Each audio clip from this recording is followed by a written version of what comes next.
Last week we were like engrossed in a super amazing conversation before we got started, and I was a couple minutes late. We're starting all the way to. Let me get this microphone moved where my necklace is not interfering.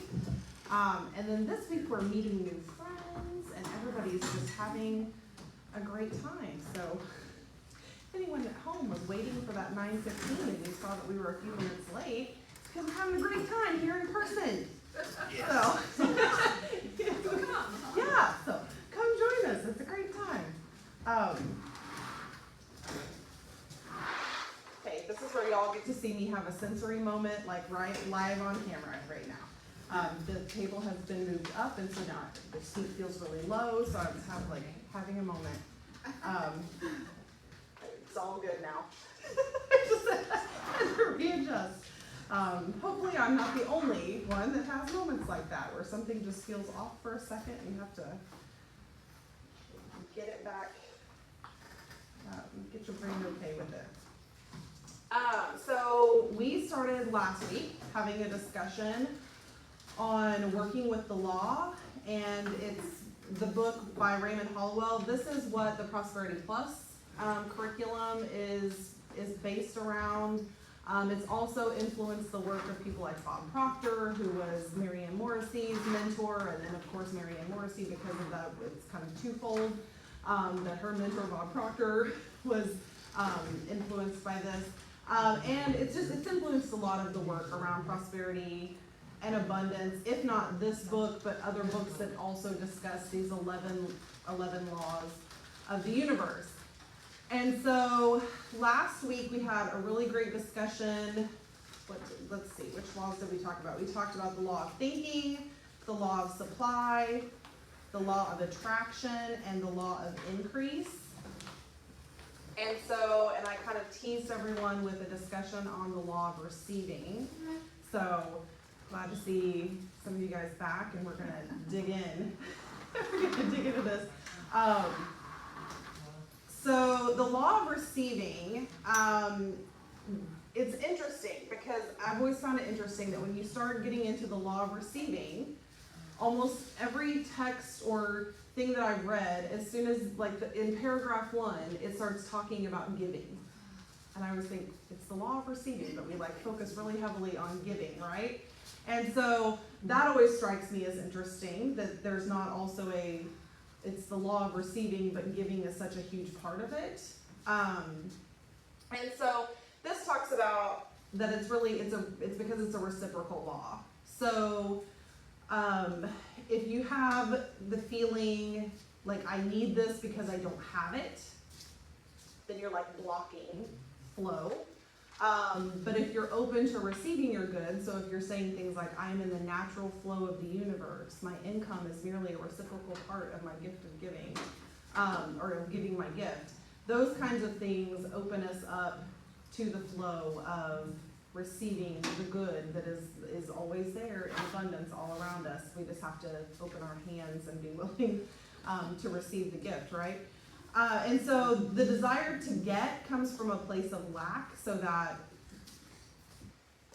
and that was really an interesting thing, I think, when I first started in Unity, not thinking about it in that way, that if you are focused on, well, I need this, or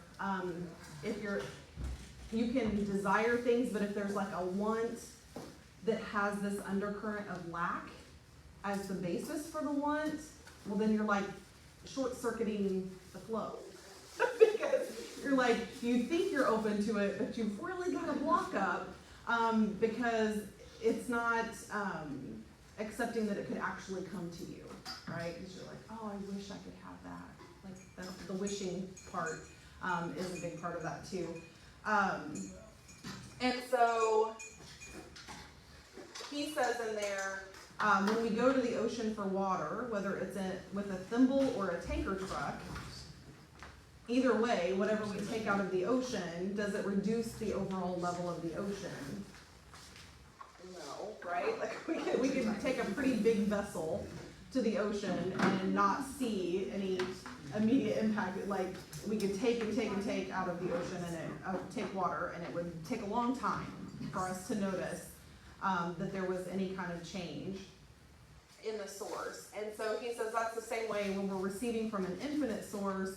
We're not diminishing the supply for anyone else. Like if we go take a bucket full of water out of the ocean, it doesn't mean there's less ocean for everyone else to enjoy. And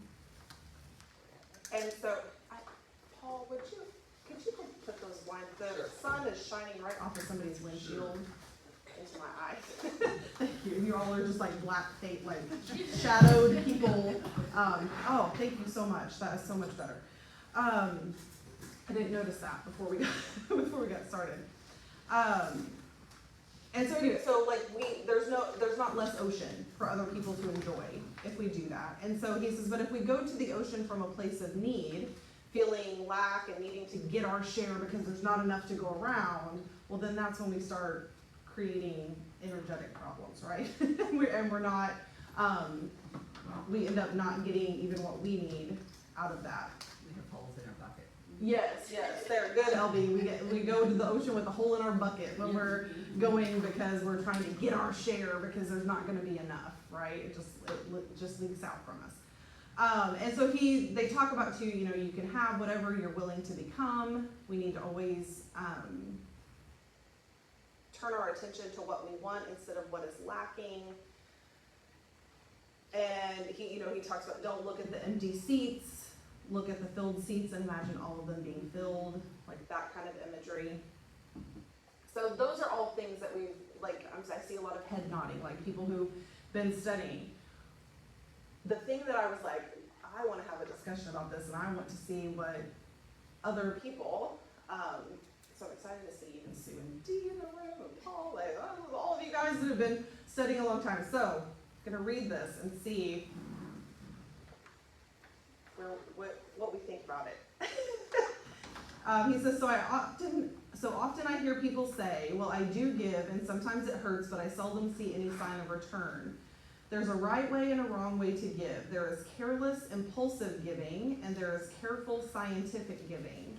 When we give to a person or group of persons where we are slowing the progress, we are wasting our substance. Where we give to one who doesn't put forth the effort to help himself, we need not expect a good return. Nature does not support a parasite or a loafer, but gives energy to the ones who are struggling forward. She lets the parasite and the loafer see that she will help if they will put forth the effort to help themselves. But with us, if we support a loafer in what he is in, how can we expect any good return? Rather, the loafer becomes arrogant and demanding for more and more relief until we wonder where and when it will ever end. And so the story he uses to illustrate that is a woman that he knew who was attempting to give her daughter and son-in-law a good start in their adult life together and helped them get a business up and going. And every time the business needed something, she continued to give more and more money, put more and more finances into it, until she was getting to the point where it was putting her in financial danger, and the business was still struggling. And so she had a conversation with Mr. Holliwell, and he said, you're putting your money into something that is not, like they're not putting forth any effort to do anything other than just take more support from you. And so you need to stop that and allow them to struggle, and they will find their way. Like he said, I'm confident that they will figure it out, they will find their way. And so in his story, she pulls back and says, I can't, like I'm at the point I can't support this, I can send you energy, like I know you will figure it out, I know it will be hard, but you'll do it, and you'll be better for it.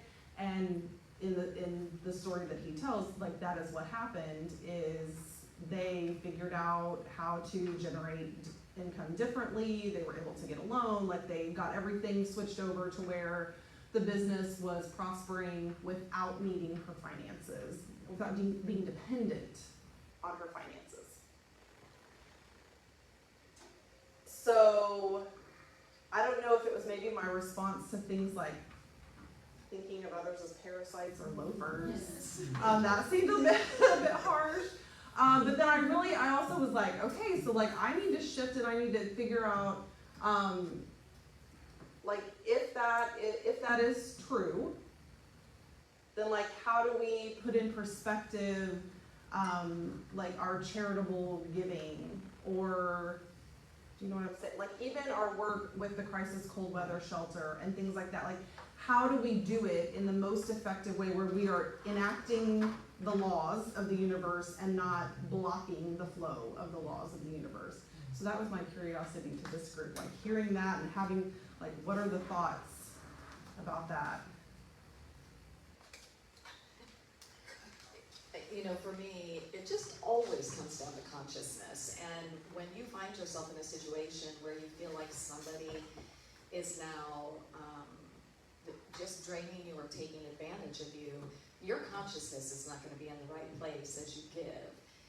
So I think as long as you can stay in a consciousness, because it really is all that it comes down to. You know, as you give, so you receive. It's the consciousness in which we give.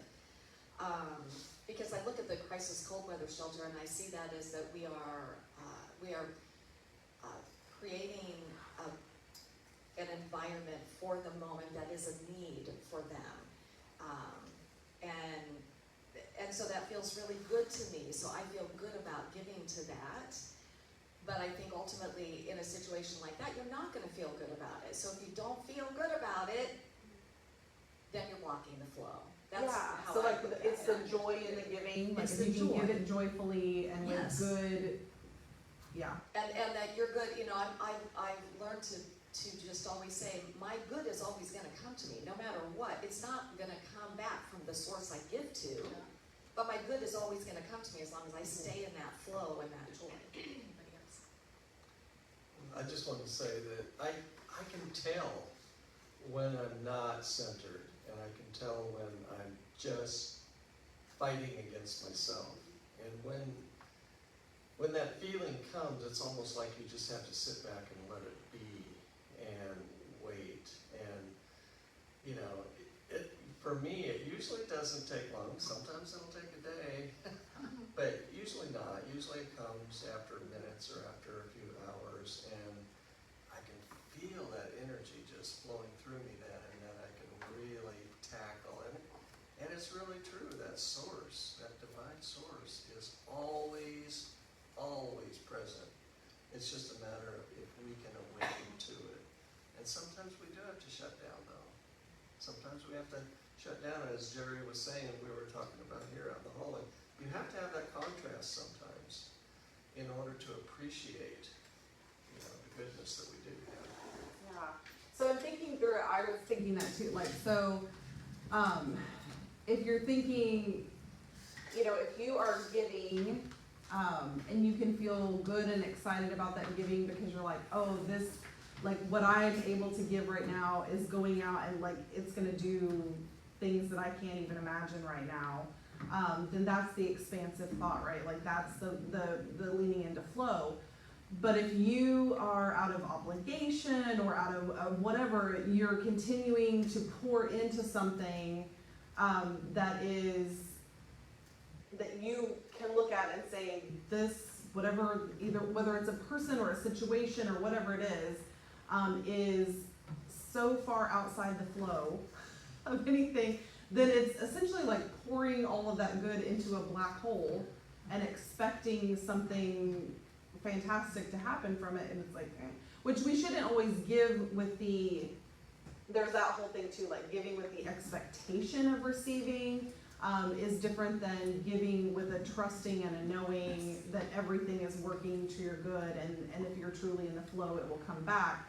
But if there's like this black and white reciprocal idea of, well, I gave this much, so this much should come back to me, then that's like in a not in alignment with the law of receiving either. Yeah, Jerry. I'm probably pretty cold-blooded when it comes to this. It's the simple fact is that we have all chosen our lives, correct? And we do have people that are out kids. They're fighting every minute to try to keep their house warm, to try to raise those kids. These are people who need help because they're working and they're doing everything they can to make it. When you got somebody that's just made their life on the streets, this is what they want. This is how they live. And as long as people keep giving to them and they keep not having to do anything for it, they're still going to continue doing it. It's like we have Heather, who works the cold crisis shelter. Look at how long she was, 8 or 10 years. It took the death of her own daughter for her to change her mind and to change her way. And we have to look at her and know that each and every one that comes in here is quite as capable as Heather. Hopefully they don't have to lose a daughter or a son to do so. At the same time, they chose their life. You need to just tell them, you're killing it, man. You're doing the best thing you've come here to do. But if we're going to help someone, I personally believe it's that single mother that's out there. Yeah, she blah, blah, blah, is that person out there. I'm sure that there's ways that through the Springfield government, you can find those people. And you don't want to let them know that they're being chosen out of a group. You drop a $1,000 bill in their mailbox, and they're like, huh? Yeah, I think, and that's kind of where that's the hard part of this conversation for me, is that, because I think it's,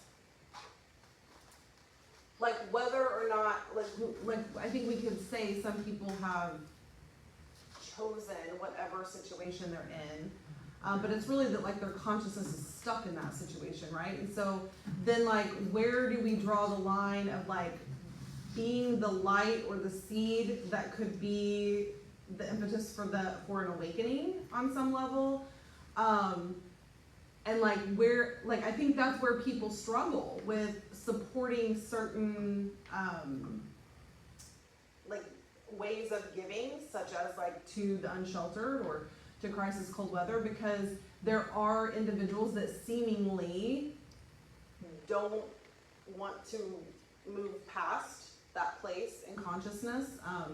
They're just in survival mode, and like that's where they're at, and they don't seem to be working towards something different. And then there's the individuals, you know, like, so for our Crisis Cold Weather shelter, I know Lisa's told the story before, but we had one couple that, you know, someone that was in the community called and said, hey, we know this couple, they're both working, they're still unsheltered, and they work until 10 p.m. Shelter sign up is between 6:30 and 7, so they can never make it to shelter sign up.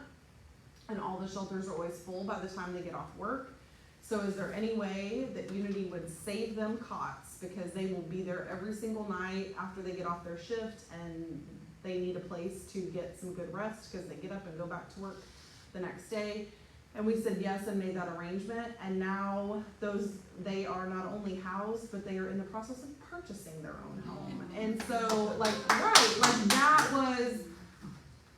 that giving, like, you know, going out of, not so out of our way, like we had costs, but I'm saying, like, we, like, changed a rule or a situation. We said, okay, you know, like, we're gonna make the exception for this situation, and we're going to pour all the energy into believing that it's going to bring about more good, because we see the effort that's being, like, we're gonna put our energy towards that momentum that's already there. Understanding. Yes, but I think like that's where people struggle, is like, so that's an obvious one where we're like, oh, they were working, and then there's other people or things where it seems a little more stagnant. And so, like, how do you reconcile, or where's the line of feeling like you're giving to that or pouring into that and still feeling the joy for yourself, and then recognizing when it moves into the spot where it no longer feels joyous? Yeah, Albie. You know,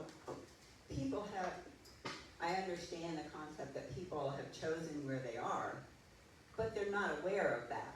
Right. And if you're not aware, it's really hard to get out of that trap that you're in.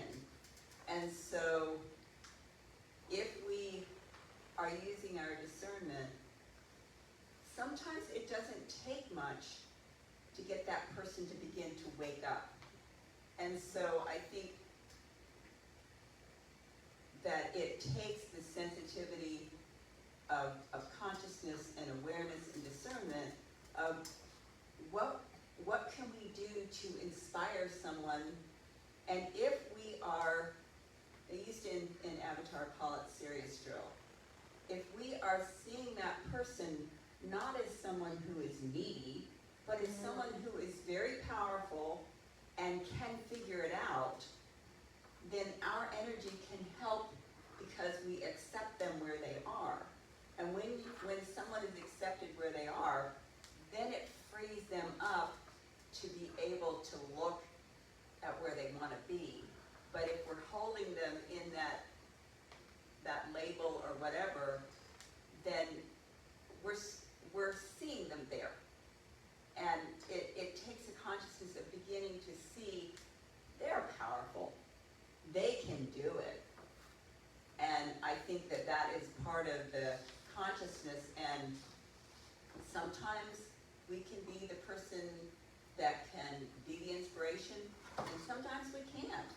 And if we're centered and following our heart, we'll know whether it's right or not. And I think that's just where we have to be, is we have to be true within ourselves to be able to be in the place where we can be led by our higher self. That was very beautiful. Yeah. And that's a shift in perspective there too, right? So if I'm giving to something because I perceive that individual as being less than or having less than in a pitying or demeaning way, well then there's no way I can be in the flow of a universal law, right? Because in the flow of universal law, I see everyone as creations of spirit, God, whatever you want to call that, just at varying degrees of consciousness. And so if I'm coding my gift with pity and sadness and all the things, guilt, whatever I'm coding it with, as I'm giving it, well then I've turned the faucet off. Yeah. I didn't mean to use the word cold-blooded, and I'm not. Okay?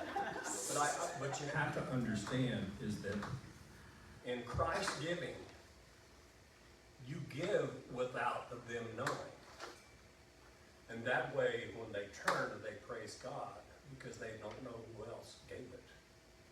And in giving, you do it in silence, not bragging that you have done this, and then you will receive your reward. And this is how giving is that I have people here coming to this church to spend the night. There's nothing wrong with that. But they need to be out of the cold. I agree with you, at least if they're not freezing to death, they get another day to try to change their lives. But at the same time, you have to look at what you're actually given to and how much of it do you want to give. You have to look at them, because sometimes maybe just a night in the cold might change your mind. Okay, this is the contrast that we look at. I mean, I could be in a warm place right now. You see what I'm saying? And if they are to die, they're not dying. They're just transitioning. Okay?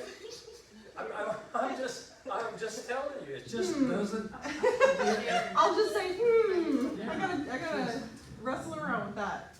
So what I keep hearing under the answer to your original question is that if you go to the energetic level of everything and the consciousness interaction that we cooperate with deliberately, for me, I know that if I use my mental faculty to figure out much of anything, I'm often gonna trip all over everything. So even when it comes to giving to somebody on the street corner, my mind might go, oh yeah, you're gonna go buy some drugs with that, but my heart, my being, my deeper self says, you need to give to that person right now today, this one, for some reason. But often what I think people need, and we're finding, my daughter has her PhD and her career is in criminal justice and social service stuff. And what I came to realize with her is that the problem with people that, if we're gonna go to this specific category of homeless people, what they're dealing with now is your whole chemical factory gets off because your physical elements are affected, your nutrition sucks, and all of that starts affecting, you're depressed, so you don't care that you don't care, then maybe you just do some drugs because it doesn't matter, just make it stop, and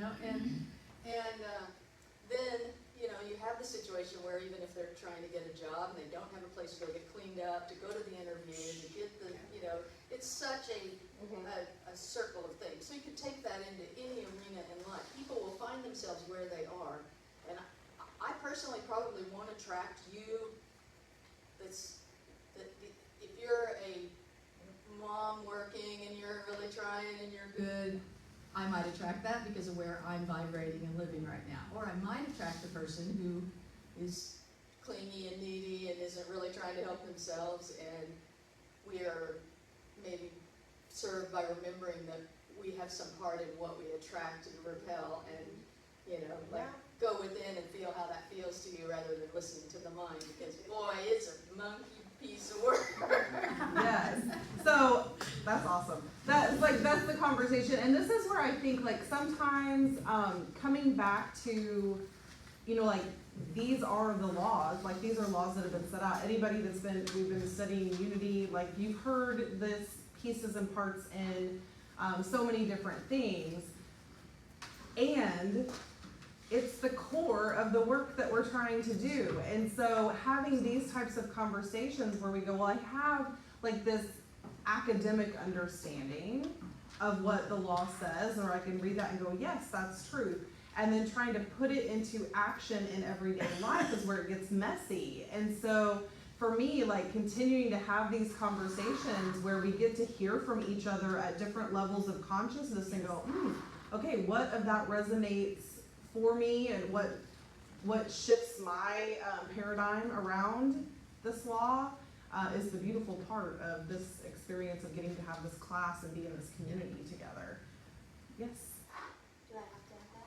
Okay, well, The people, we live stream it and they can't hear you if you don't have a microphone. And you have to keep it. But we don't turn the camera on you. Okay.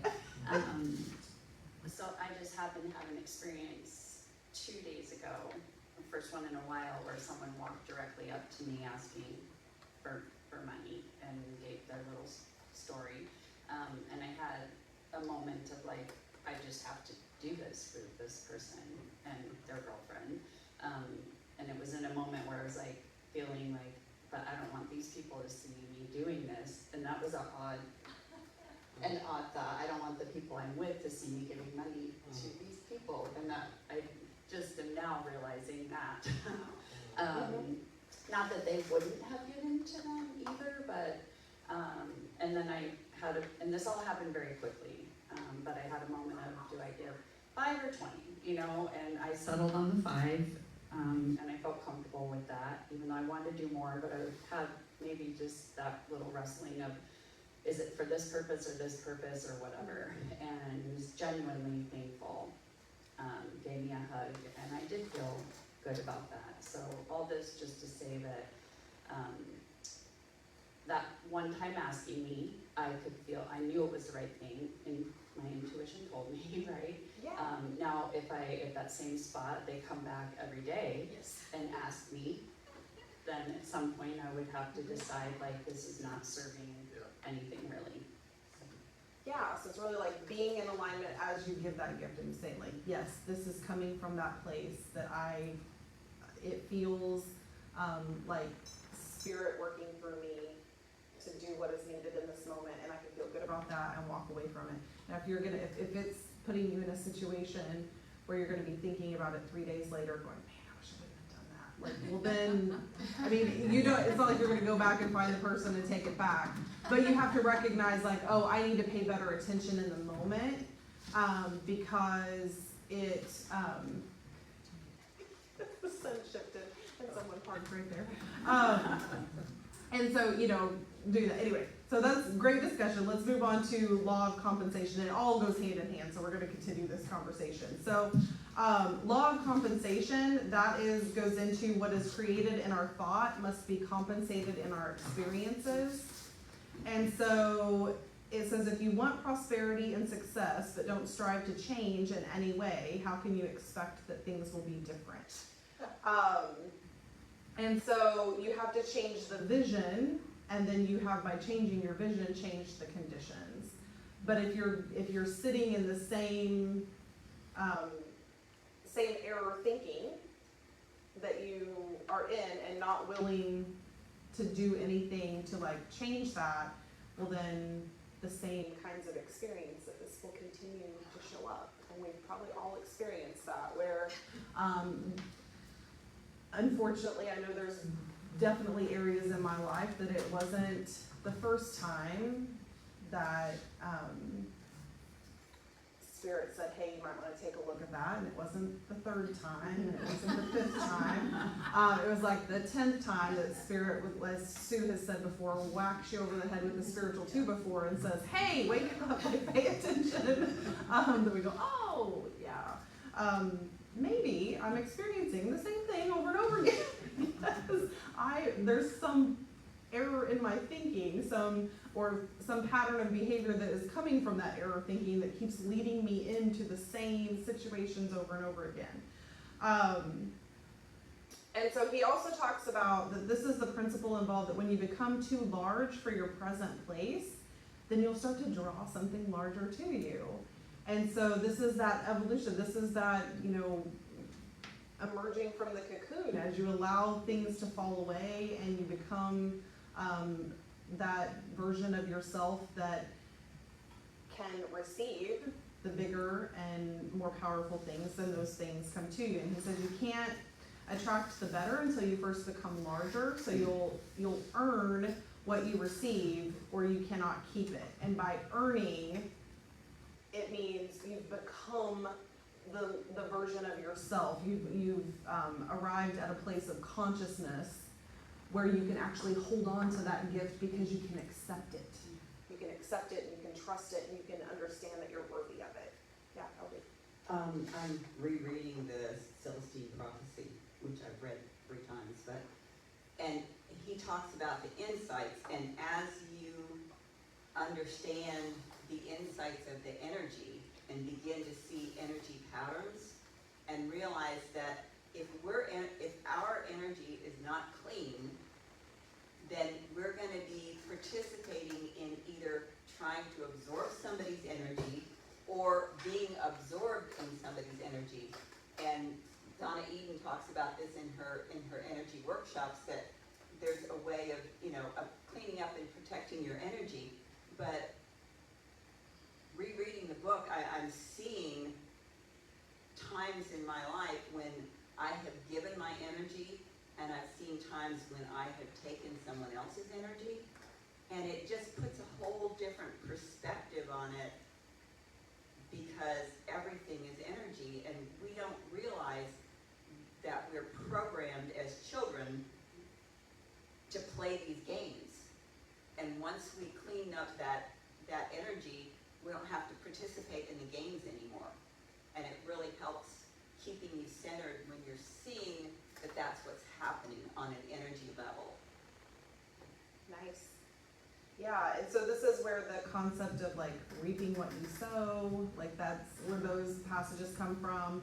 And they talked about it would be if you had a farmer that went out and planted a whole field full of thistle seeds, and then when the thistles grew, they came to you and they were like, I am so frustrated, I don't have a crop of wheat. I did not grow wheat. I really needed to wheat. I need to be able to sell wheat to make my living. You would be standing there going, then why did you plant thistle seeds? What were you expecting to happen? This doesn't make any sense. We would be so confused by somebody doing that. And he says, but we do that in our daily lives all the time. We plant thistle seeds, and then we take care of them, and we allow them to grow, and then we go, I didn't want thistles, I wanted wheat. Why am I getting thistles?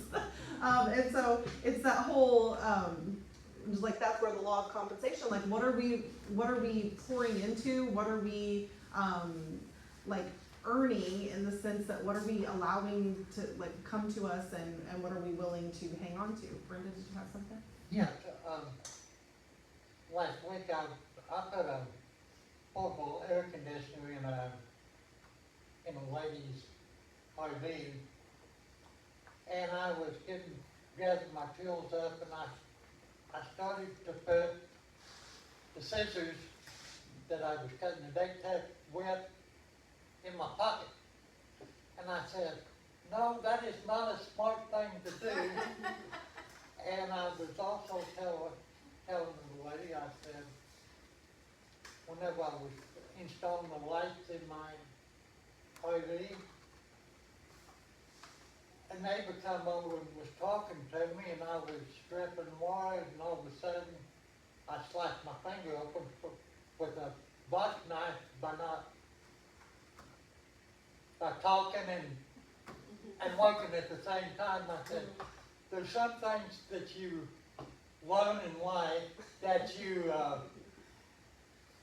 then you would stuff like slice my finger open and starting to put the scissors in my pocket. I said, you find after you get to be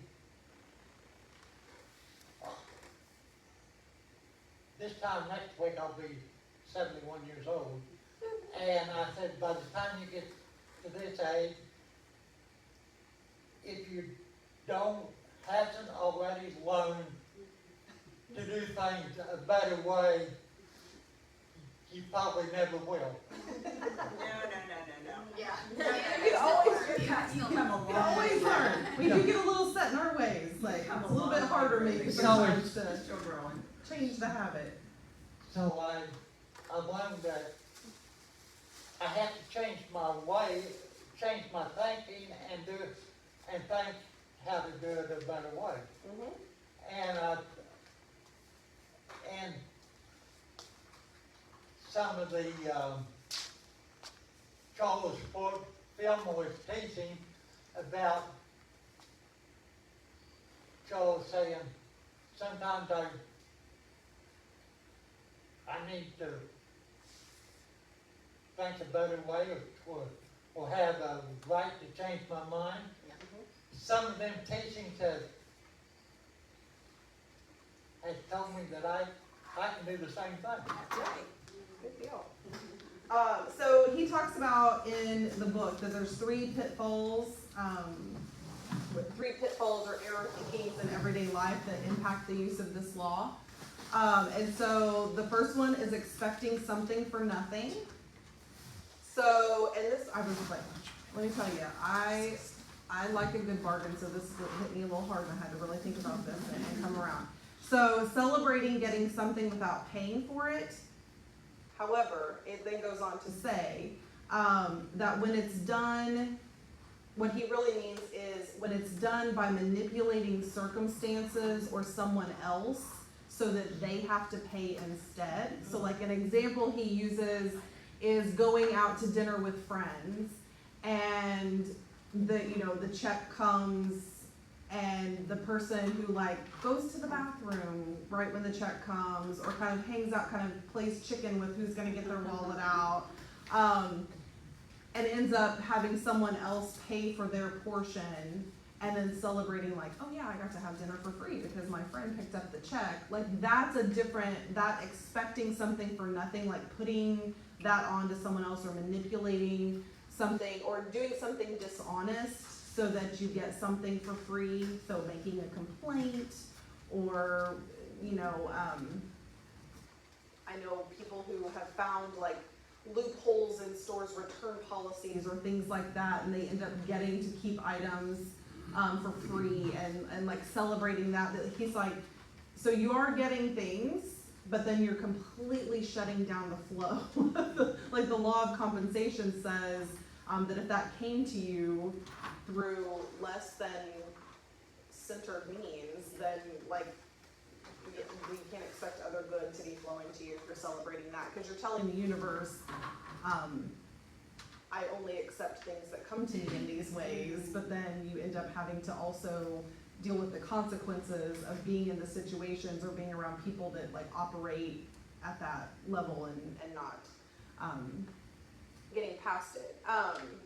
So it's different than just celebrating that someone gifted you something out of the blue. Like that's their flow where they were excited to give something to you that they knew you wanted, and you can celebrate like, oh my gosh, like that was amazing. It's the energy of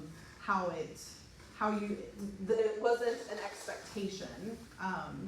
So like all the other example was like continuing to tell a friend something like, oh yeah, I really wish I could have that, but I just don't have the money for it right now. Oh, I really wish that I could do that, but I don't have the money right now. With the ulterior motive that like, you know, this friend might buy the ticket for you or might buy the thing for you. That's what he's talking about, a pitfall there. This one, like I said, this hit my heart. Waiting for bargains or becoming an obsessed bargain hunter. And so he says, cheap thoughts bring cheap returns. And so I was like, I like a good bargain. I really get excited. But so it's the energy around it. It's that if you will only buy things if it is a bargain. If there's like if you are waiting for the bargain price before you allow anything to come to you, then what are you telling the universe? Like, I'm only worthy of things that come to me at a reduced value. And so it's the vibrational pattern of that, and it limits your thoughts about your own self-worth and your capacity to have abundance. Because then what you're saying is, I can only have nice things if I can get them at a discount rate. I'm not worthy of the full price experience.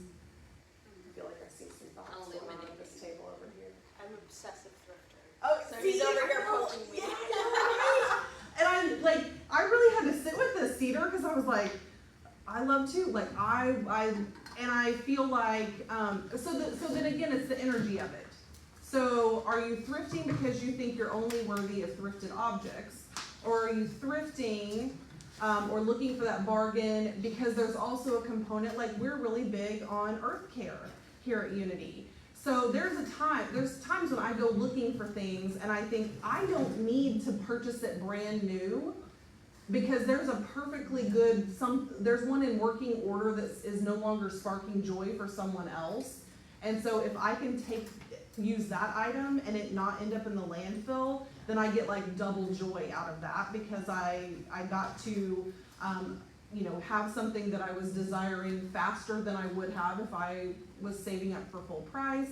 And then I also get to feel good about it, like I kept that out of the landfill for a little bit longer, or I'm making another use out of it. Yeah, what are your thoughts? I have thoughts about Yes. So, for anybody who doesn't know, I own a shop and most of it is secondhand. So I treat thrift stores and flea markets as like this magical manifestation portal. So if I can go find pretty much whatever I want at a thrift store because I know the universe is gonna put it there for me. So like, for example, I'm obsessed with this rare stone called share white, and I found 3 vintage share white rings in one trip the other day. So I kind of use it as the opposite, where if I really want something, I know that I can find it within my capacity at the thrift store. Yes. Yeah. I don't know. I don't know if I agree with his view. Well, I think it's the energy It's around the it, energy. right? Because like I was watching a video and it was about someone like a gentleman that like prides himself on being, like he said, I'm a professional cheapskate. Like those were his words in this video. I'm a professional cheapskate. And so it showed him going through his day and going into the energy around what he was doing is he went into this what he called a mom and pop like convenience store or little market. And he said, I like to go into these places on a Friday because small business owners, by the end of the week, they're trying to turn a profit for the week. And so they're often more likely, sometimes I can talk them into a discount because they just want to make the sale. And so he entered this shop knowing that this is a small business trying to prosper in his community. but he was trying to take advantage of the fact that they might be likely, because they want the sale, or they're trying to increase their profits. And so he went in, and it shows this interaction of him asking this business owner, and it ended up being $1 discount on an item. But you could tell, like, she did not want to discount the item, because she said from the get-go, you know, like, well, I feel like it's a really fair price. We try to price our things very fairly in this store. And then he started, you know, well, I know, and just going on. And she finally said, I don't know, I can do 50 cents off. And he said, if you'll make it $1, you'll have a sale today. Don't you want to make the sale today? And it was so funny that I watched that video after reading it, because I'm like, that's what it's talking about. It's like, that it was to the exclusion of the benefit of anyone around him. Like, he's so focused on that he can only feel good about acquiring something if it came at a discount or disadvantage for someone else, that's what was feeding that energy. And then I understood that more. I think, yes, if you're like, oh, this is like magic, I can go out and find these items and make them something new and fresh and bring joy to someone else. You're like, don't tell her to go for shopping.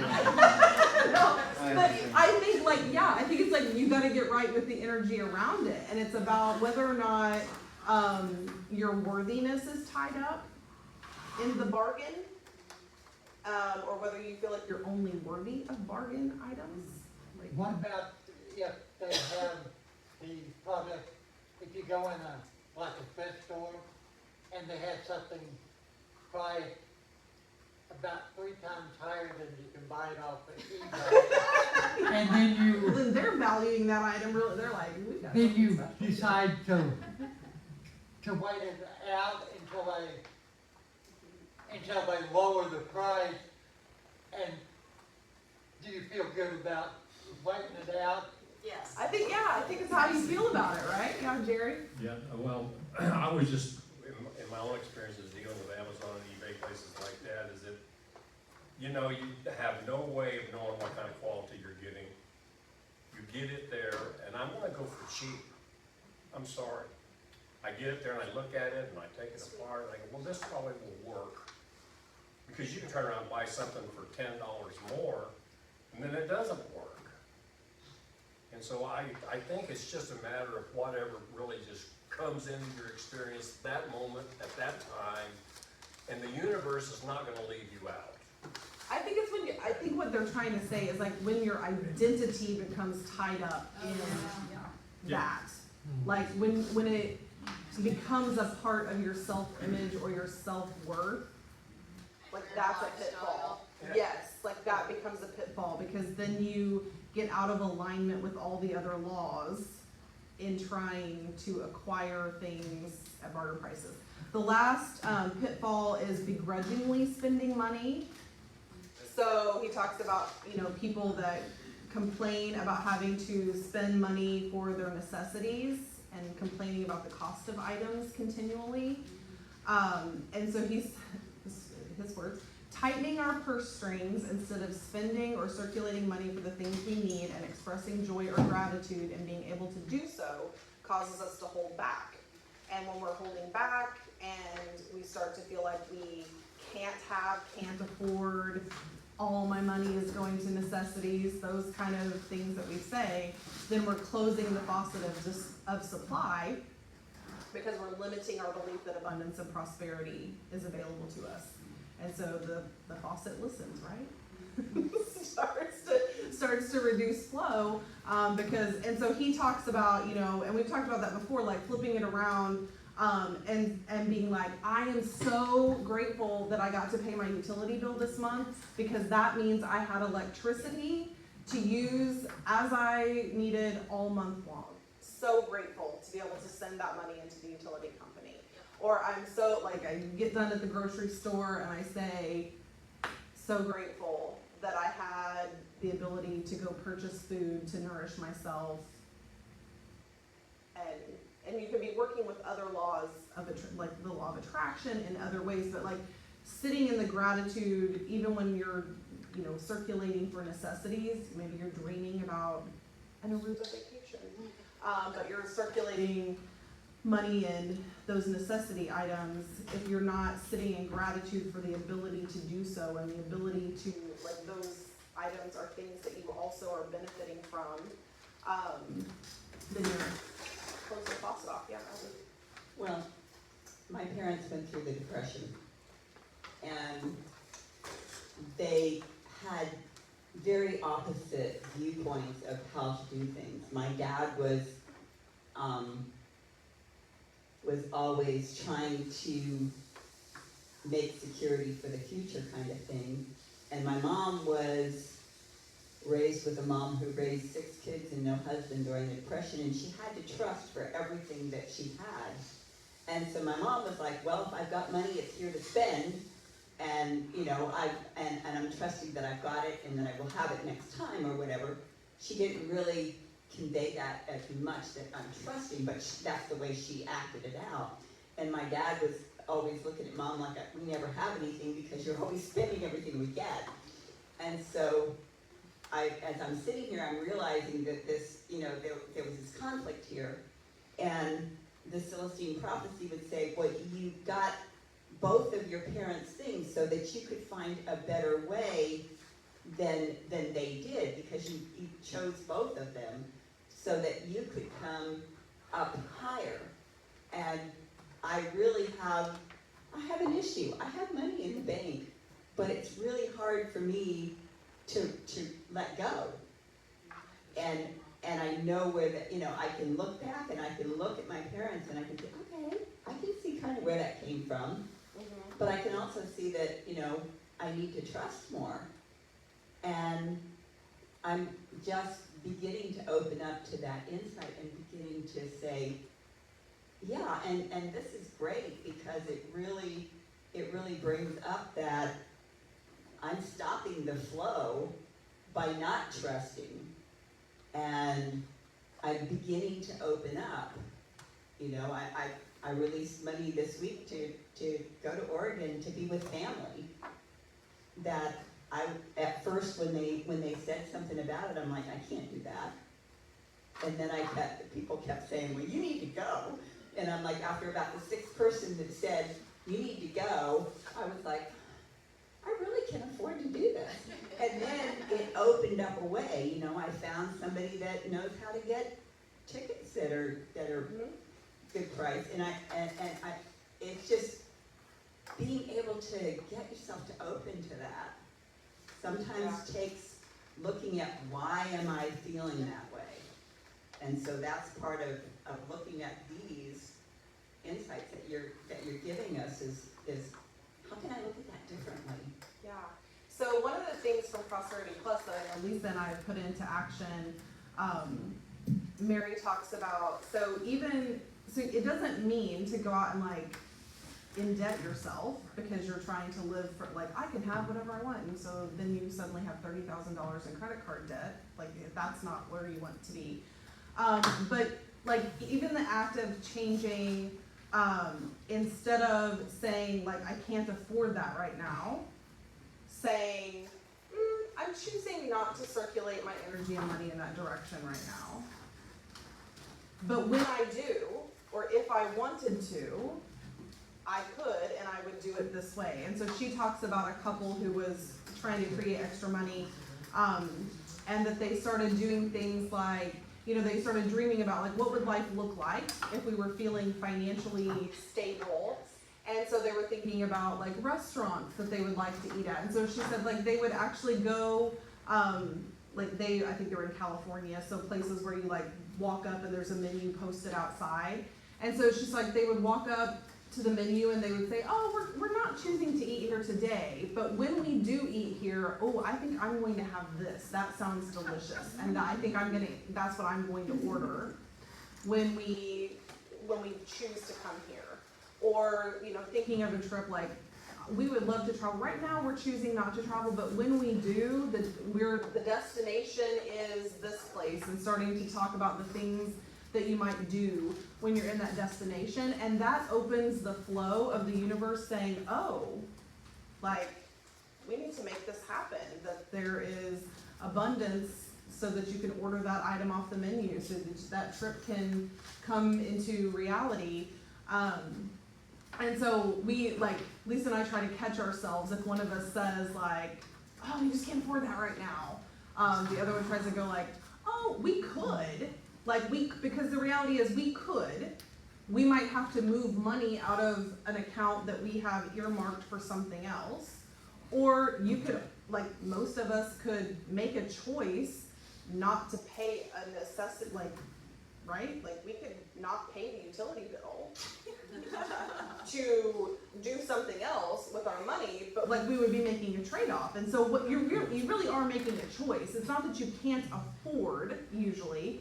It's that I'm choosing to continue paying my bills for my necessities because I really like having all the necessities available to me in my life.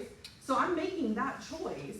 But when you do that, the universe hears like, oh, you're making intentional choices about things, and you are getting in line with understanding that it's not that it's unavailable to you, it's that you are moving toward it in a different way. And I'm always open to having more. Yes, and if you're always open, then you're open. Okay, this has been amazing. So we apparently need one more week to do Yes, this, because we didn't even get to the law of non-resistance, the law of forgiveness, the law of sacrifice, obedience, and success. So maybe we'll revisit this at some point, or it'll become part of something else. Let me go through.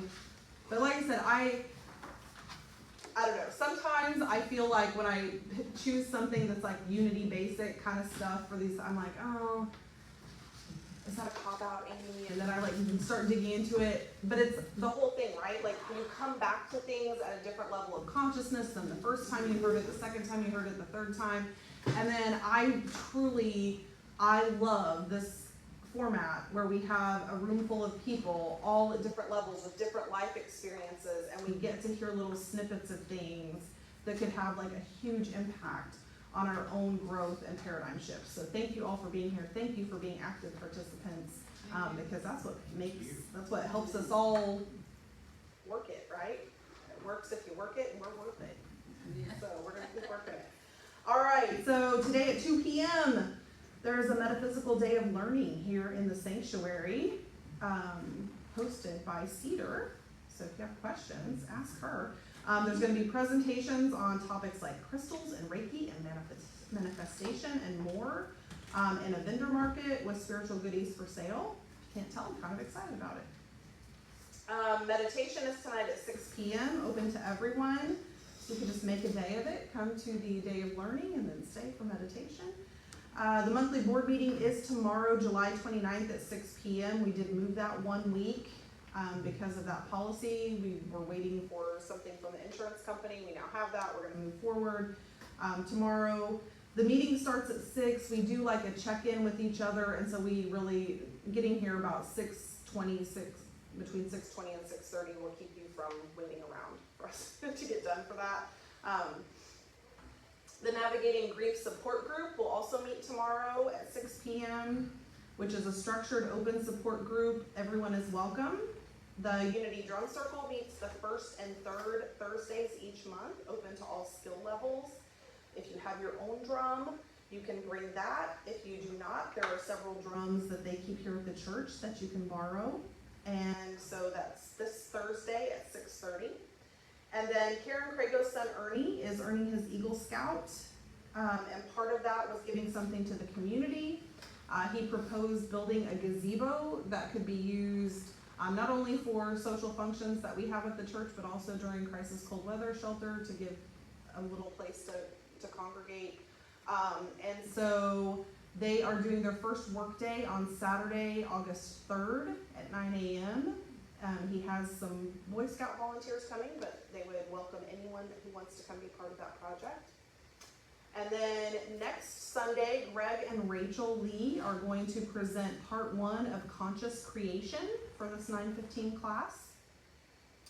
Friendship Sunday, potluck is also next Sunday right after service. We have barbecue pork and chicken for the main dish, so you can bring salad, side dish, desserts, join us for food and fellowship. If you know what you will bring, please sign up in the foyer. Not because we're controlling, but because we try to have a variety of items, and it helps other people to see what you plan to bring so they can plan as well. And then our annual yard sale is fast approaching. It's going to be August 16th and 17th. You are welcome to start dropping off donations at the church during office hours, Monday through Thursday, 10 to 4, and then on Sunday mornings. We are accepting donations of everything except big, heavy furniture, because we just have a hard time getting rid of that and have to get it somewhere when the sale is over if it doesn't sell. And if you're available to volunteer for setup, or to be here during the sale, or for cleanup, please sign up in the foyer. And remember, if you volunteer, you get first dibs on all the items. So you not only just get the joy of giving your time and talent, but you also could find that gem of an item that you've been looking for. that is there, and you can celebrate that. We are also, for those of you who've been around for the yard sales, I think we've said it, but I'll say it again, we are not renting a pod this time around to put the items in, because they've raised the cost of those, and it was going to cost us over $500 for 1 month of having the pod out there. We would like to not have to take that out of the profits of the yard sale if we can manage it some other way. And so for right now, we're doing the big room, the big classroom on the far right. We're going to see if we can manage to fit most things that come in early in there. And then the week of setup, it's already dedicated. And so if people want to bring their items in that week, they can do that as well. Be conscious how you stack things in that room. Yes, so if you're bringing your stuff and putting it in the room, remember that it's going to keep filling as time goes on, and so if you can strategically stack things and keep it to where we can fit the most amount of things in there, that would be great. All right, I saw the basket pass around. Thank you all for being here. We will circle up. Let me get our people at home. Thank you for joining us, or if you're catching us later, I'm glad you could be part of the energy of this class.